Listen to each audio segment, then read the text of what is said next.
Yo, c'est Fireman pour Smooth TV. Mouah.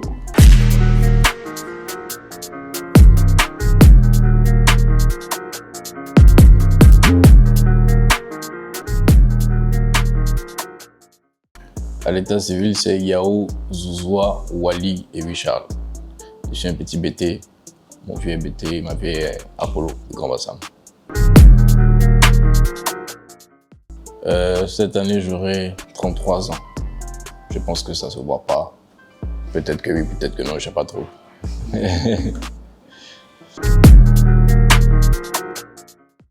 Alors, j'ai grandi en ville, mais j'ai fait une très grande partie de ma vie, on va dire, dans une sous-préfecture, à l'épée. C'est pas vraiment la ville, c'est pas vraiment le village. Mais il y a très peu de choses là-bas, donc je me plais à dire que j'ai grandi au village. En ce moment, je vis à Angré, à Cocody, 7e tranche, Ponsoro. Je dirais que je suis rappeur ivoirien, atypique du fait de mon style de rap.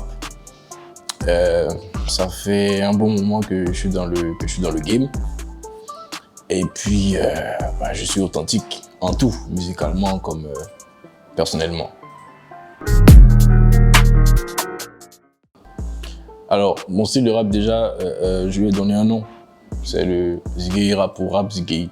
Voilà, donc, entendez par là un mélange de rap américain ivoirisé, tu vois, avec des codes comme je l'ai dit là, Mouo, Siki, Nebo, il y a plein de gimmicks. Et en fait, c'est une trouvaille qui a été faite grâce à Monsieur BI, à son frère et à toute l'équipe. Je faisais du rap à l'américaine, mais en français. Et puis on s'est dit une fois, il faut qu'on arrive à ivoiriser la chose. Donc comment on fait? Parler Nushi, c'était déjà fait, tu vois. Les gens parlaient déjà Nushi dans le rap, tout ça. Il fallait trouver un truc nouveau. Et comme j'ai des influences Ziggy, je me suis dit, ok, je vais essayer de voir, mélanger un peu les deux. Et puis bon, ça a donné mon premier titre, vraiment Ziggy Rap, qui est Pololo. Et depuis ça, je suis resté dans le truc.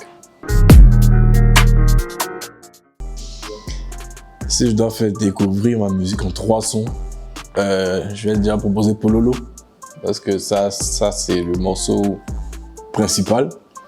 Ensuite, Gangaba, parce que c'est juste un son que j'aime bien. Et puis, un morceau un peu plus chaud qui s'appelle Djanju. Sofa Saba, devenu Saba, après, on s'est séparés parce que chacun devait suivre son destin, tu vois. Monsieur BI devait partir en France, il attendait un enfant, donc il est parti en France, il y est resté parce qu'il est français de base. Ensuite, Hypercute et moi, on est resté, on s'est dit bon, Saba c'est 3, on est 2. Saba c'est 3, Kélé fila Saba. BI est parti, on est 2. Chacun prend sa route et c'est comme ça que ça s'est fait. Oui, on est en de bons termes, pardon. Quand M. BI vient en vacances, on se voit à 3. Quand il n'est pas là, on se voit pas vraiment, mais on se parle. Donc ça va très bien. Alors, Perestroïka, c'est la maison. Perestroïka, c'est le label avec lequel je bosse depuis 2016. Donc, de 2016 à maintenant, je pense que ça fait 8 ans, hein, si je ne me trompe pas. Donc voilà, c'est vraiment la famille. Mais là, on est en fin de contrat. Voilà, ça, c'est quelque chose que je n'ai pas encore annoncé officiellement. On est sur le dernier projet, je pense qu'on va en parler tout à l'heure. Et puis, voilà, mais ça reste la maison, ça reste chez moi.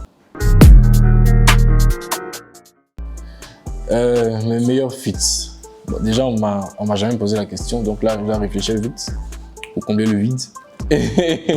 Mais je pense qu'il y a le feat avec Kadja.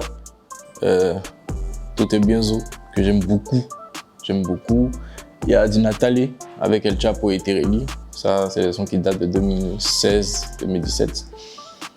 Et si je dois mettre un 3e, en fait, il y en a tellement. Mais le 3e, il est sur l'album qui arrive. Donc, je peux pas trop en dire. Et ouais, bon, il y en a eu pas mal. Mais il y en a 2. Et elles sont mauvaises. Bon, c'est mauvais.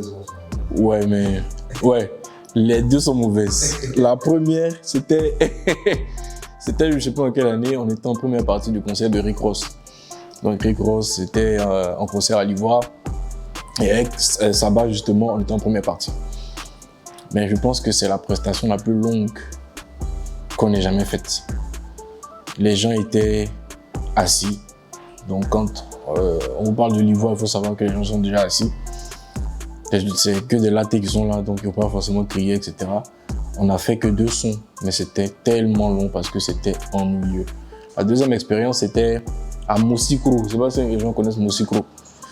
Moussikro, on est allé en promo. On est vraiment parti partout, hein. On est parti à Moussikro. Et là-bas, en fait, les gens n'écoutent pas du rap, en vrai. Et nous, on est parti faire de la trappe, là-bas. Donc, il y avait une dame, je ne peux jamais l'oublier. Il y avait une dame assise, c'était dans un maquis. Une femme assise dans le maquis, mais devant nous, assise comme ça. Elle nous regardait. Quand on a fini de faire ce qu'on avait à faire, ils n'ont pas applaudi, ils n'ont rien fait, ils n'ont pas réagi. On a pris notre route, on est parti. Donc je pense que c'est les 2 mauvaises expériences, mais pour le reste, tout se passait correctement. Alors mon point de vue général, c'est que le showbiz se porte bien avec l'avancée des nouvelles technologies. C'est beaucoup plus facile aujourd'hui de se faire un nom sur les réseaux sociaux. Et moi, je trouve ça très intéressant. Après, en interne, il y a pas mal de bobos. Et ça fait partie de la chose. Donc, on va juste prendre le côté positif et puis dire que ouais, les choses se portent bien. Alors, Fireman, c'est venu d'un titre, d'un morceau de Lil Wayne que ceux qui connaissent le rap connaissent bien. Le titre, c'est Fireman. Et comme c'est un morceau que j'écoutais en boucle, mais vraiment, quand je vous dis en boucle, c'est vraiment en boucle. Presque 2 ans, j'écoute le morceau tout le temps. Donc j'ai tellement emmerdé les gens avec que finalement, ils m'ont appelé Fireman. Aussi simple que ça, quoi. Alors oui, pour l'instant, ouais, je peux te mentir et puis te dire que ouais, que bon, là, je fais mes affaires, etc. Mais c'est faux. Ce n'est pas encore le cas, en tout cas. Donc oui, je vis de la musique et des choses en rapport avec la musique. Ce qui me motive, c'est la passion. Parce qu'on vient à la musique par passion. Donc il y a beaucoup de difficultés, mais ce qui nous maintient, c'est la passion. Alors, ma première plus grande peur, c'est de perdre ma mère. Parce que c'est mon pilier. Voilà, elle m'a élevé toute seule, on va dire, à tous les niveaux. Hein. Donc, c'est de la perdre.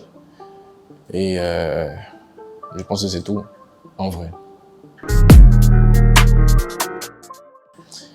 Pour moi, réussir dans la musique, c'est atteindre l'objectif qu'on s'est fixé. On pourrait dire que c'est vivre de son art, mais pour moi, c'est pas ça. Pour moi, c'est de se rendre compte de l'évolution qu'on a eue. Je prends mon cas. Comme je l'ai dit, j'ai grandi à Alépé. Et ceux qui connaissent Alépé savent que c'est pas la ville la plus développée de Côte d'Ivoire. Donc j'étais là-bas, j'avais mes rêves, etc. Et parmi ceux-là, il y avait le fait de faire un concert, par exemple, ou de bosser avec Boss Playa, qui à l'époque était le rêve ultime. Et quand je m'assois aujourd'hui, je vois que j'ai travaillé avec Boss Playa. Ils m'ont même cherché, ils sont venus me chercher. J'ai fait un concert. Donc pour moi, j'ai réussi ce que je voulais, même si j'estime qu'il y a beaucoup plus à faire. Donc pour moi, c'est ça, c'est atteindre les objectifs qu'on s'est donnés. C'est ça, réussir. Yo, c'était Fireman pour Smooth TV. J'espère avoir répondu à toutes les questions. On est ensemble.